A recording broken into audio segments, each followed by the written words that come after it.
সুপ্রিয় দর্শক, সর্বশেষ জরিপে ঢাকার ২০টি আসনে জামায়াত এবং বিএনপি কে কতটি আসন পাবে দেখুন। আগামী বৃহস্পতিবার ১২ তারিখ হতে যাচ্ছে ত্রয়োদশ জাতীয় সংসদ নির্বাচন। নির্বাচনের শেষ সময়ের প্রচারণায় এখন ব্যস্ত সময় পার করছেন সব রাজনৈতিক দলের প্রার্থীরা। বিশেষ করে পুরো দেশ পরিচালনার কেন্দ্র রাজধানী ঢাকার ভোটের মাঠ ঘিরে চলছে নানা জল্পনা কল্পনা। কারণ ঢাকার ২০টি আসনই জাতীয় রাজনীতির মূল চালিকা শক্তি। ঢাকায় মূলত বিএনপি ও জামায়াতের মধ্যে হাড্ডাহাড্ডি প্রতিদ্বন্দ্বিতা হলেও কিছু আসনে নতুন রাজনৈতিক শক্তি এনসিপির প্রভাবশালী উপস্থিতি চিত্রটা বদলে দিচ্ছে। সব মিলে রাজধানীর নির্বাচনী মাঠ এখন সমানের সমান এক উত্তেজনাপূর্ণ লড়াইয়ের মঞ্চ। তো বন্ধুরা, আজকের এই ভিডিওটিতে আপনাদের জানাবো ঢাকার ২০টি আসনে অবশেষে কোন কোন প্রার্থীর জয়ের সম্ভাবনা সবচেয়ে বেশি। তাছাড়া কোন আসনে কোন প্রার্থী এগিয়ে সে সম্পর্কে বিস্তারিত জানাবো। তো চলুন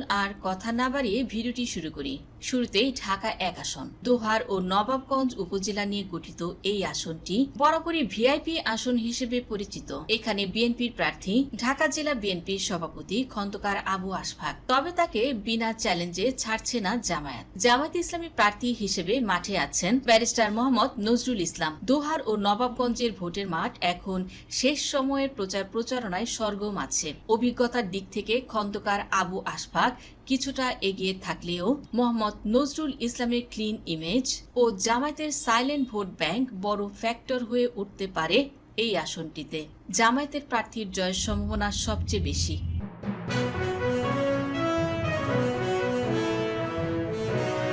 এবার আসি ঢাকা ২ আসনে। কেরানীগঞ্জ উপজেলার ৭টি ইউনিয়ন ও সাভারের ৩টি ইউনিয়ন নিয়ে গঠিত এই আসনটিও রাজনৈতিকভাবে বেশ গুরুত্বপূর্ণ। এখানে বিএনপির প্রার্থী সাবেক এমপি ও দলীয় চেয়ারপারসনের উপদেষ্টা আমানুল্লাহ আমান। অপরদিকে জামায়াতের হয়ে লড়ছেন অবসরপ্রাপ্ত কর্নেল আব্দুল হক। অভিজ্ঞতা ও অতীতে সংসদ সদস্য থাকার সুবাদে আমানুল্লাহ আমান এই আসনে তুলনামূলকভাবে এগিয়ে রয়েছেন। তবে জামায়াতে ইসলামী প্রার্থীও শেষ মুহূর্তে চমক দেখাতে পারেন বলে অনেকেই মনে করছেন।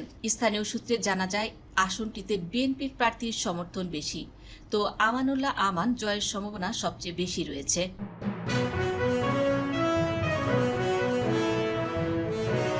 এ পর্যায়ে ঢাকা ৩ আসন। কেরানীগঞ্জের জিঞ্জিরা, আগানগর ও তেঘুরিয়া কোন্ডা ও সুবাড্ডা নিয়ে এই আসনটি অবস্থিত। এখানে লড়াইটা মূলত ব্যক্তিত্বের।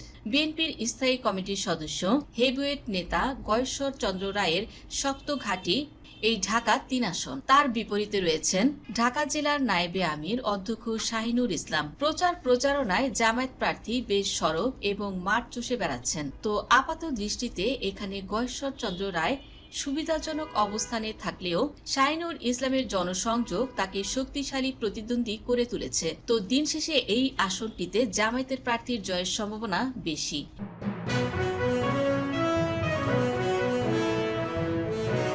এ পর্যায়ে ঢাকা ৪ আসন। শ্যামপুর কদমতলী থানা নিয়ে গঠিত ঢাকা ৪ আসন। বিএনপির প্রার্থী তানভীর আহমেদ রবিন। ঢাকা মহানগর দক্ষিণ বিএনপির সদস্য সচিব তিনি। জামায়াতের প্রার্থী সৈয়দ জয়নুল আবেদিন। এই আসনে তানভীর রবিন এক প্রকার নিশ্চিতভাবে এগিয়ে আছেন।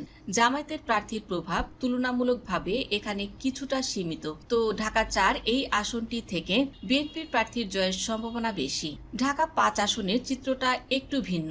যাত্রাবাড়ি ও ড্যামরা নিয়ে গঠিত এই আসনে বিএনপির প্রার্থী নবিউল্লাহ নবী এলাকায় বেশ জনপ্রিয়, কিন্তু জামায়াত এখানে তাদের সাংগঠনিক শক্তিকে পুরোপুরি কাজে লাগাচ্ছে। কামাল হোসেনের পক্ষে নতুন ভোটারদের একটি বড় অংশ ঝুঁকছে বলে খবর পাওয়া গেছে। ফলে শুরুতে যা একপাক্ষিক মনে হয়েছিল এখন তা হাড্ডাহাড্ডি লড়াইয়ের রূপ নিয়েছে। শেষ মুহূর্তে এখানে কি ঘটতে যাচ্ছে তা বলা মুশকিল। তবে ঢাকা ৫ আসনটিতে বর্তমানে জামায়াতের প্রভাব বেশি।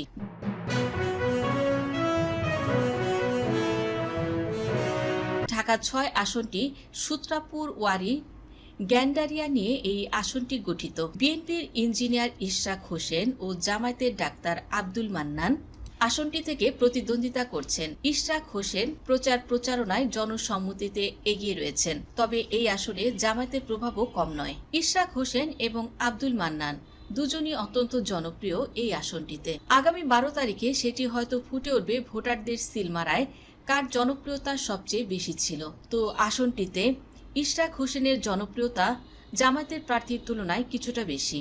এ পর্যায়ে ঢাকার 7 আসন লালবাগ ও চকবাজার এলাকা।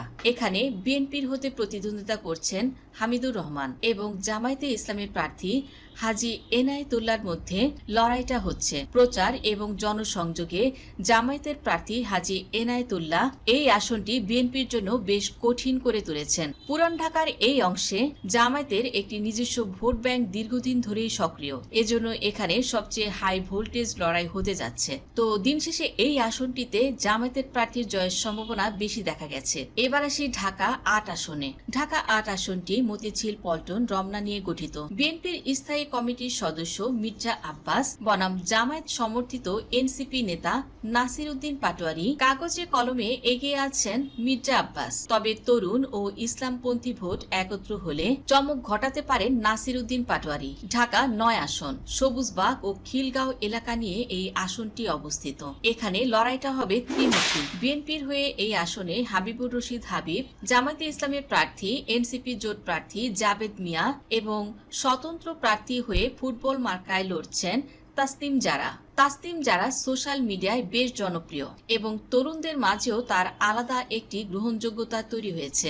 এই ত্রিমুখী লড়াইয়ে ভোট ভাগাভাগির সমীকরণের শেষ পর্যন্ত স্বতন্ত্র প্রার্থী তাসনিম জারা বিজয়ের হাসি হাসলে অবাক হওয়ার কিছুই থাকবে না। এ পর্যায়ে ঢাকা 10 আসন ধানমন্ডি নিউ মার্কেট থানা নিয়ে গঠিত ঢাকা 10 আসন। বিএনপি শেখ রবিউল আলম রবি বনাম জামায়াতের অ্যাডভোকেট জসিমউদ্দিন সরকার আসনটি থেকে নির্বাচন করছেন। জামায়াতে ইসলামী প্রার্থী কিছুটা এগিয়ে আছে এই আসনে।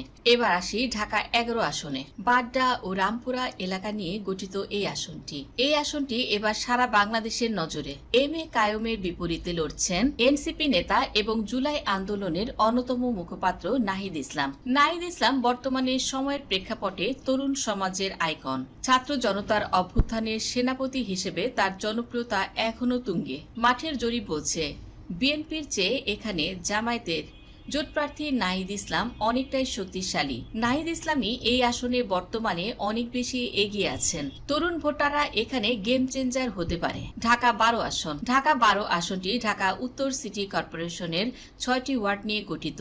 এই আসনটিতে বিএনপি জোটের প্রার্থী সাইফুল হক বনাম জামায়াতের প্রার্থী সাইফুল আলম খান মিলন প্রতিদ্বন্দ্বিতা করছেন। প্রচারণায় দুইজনই শক্ত অবস্থানে আছেন। তো এই আসনটি থেকে বিএনপির তুলনায় জামায়াতের জয়ের সম্ভাবনা বেশি। এ পর্যায়ে ঢাকা 13 আসন।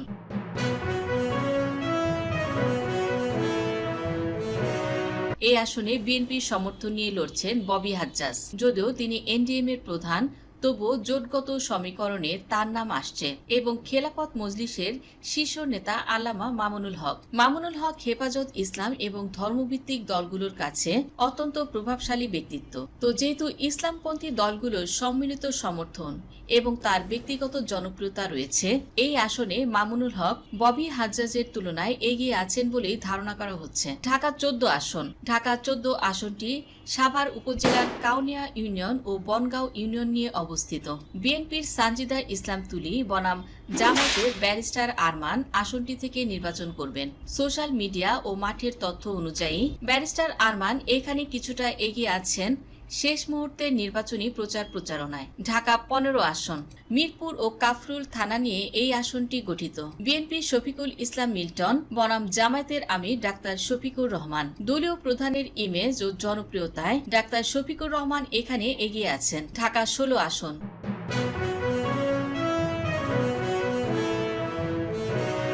পল্লবী ও রূপনগর এলাকা নিয়ে গঠিত। বিএনপির আমিনুল হক বনাম জামায়াতের কর্নেল আব্দুল বাতেন। সাবেক ফুটবলার ও বিএনপির নেতা হিসেবে আমিনুল হকের জনপ্রিয়তা এখানে আকাশচুম্বী। তিনি এই আসনে জামায়াতের প্রার্থীর চেয়ে স্পষ্ট ব্যবধানে এগিয়ে আছেন। ঢাকা 17 আসন। আসনটি গুলশান ও বনানী সহ অন্যান্য এলাকা নিয়ে গঠিত। বিএনপির চেয়ারম্যান জনাব তারেক রহমান বনাম জামায়াতের ডাক্তার খালিদুজ্জামান। হাড্ডাহাড্ডি লড়াই হওয়ার সম্ভাবনা দেখা দিয়েছে এই আসনে। জনমনের ফেভারিট তারেক রহমান হলেও খালিকুজ্জামান তিনিও প্রচারণায় কম যাচ্ছেন না। আসনটিতে হাড্ডাহাড্ডি লড়াই হবে।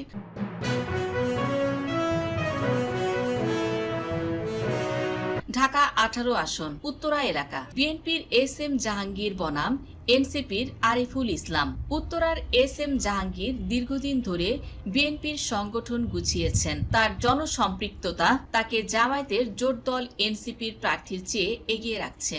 তো ঢাকা 18 এই আসনটি থেকে বিএনপির প্রার্থীর জয়ের সম্ভাবনা বেশি। ঢাকা 19 আসন, এটি সাভারের কিছু অংশ নিয়ে গঠিত।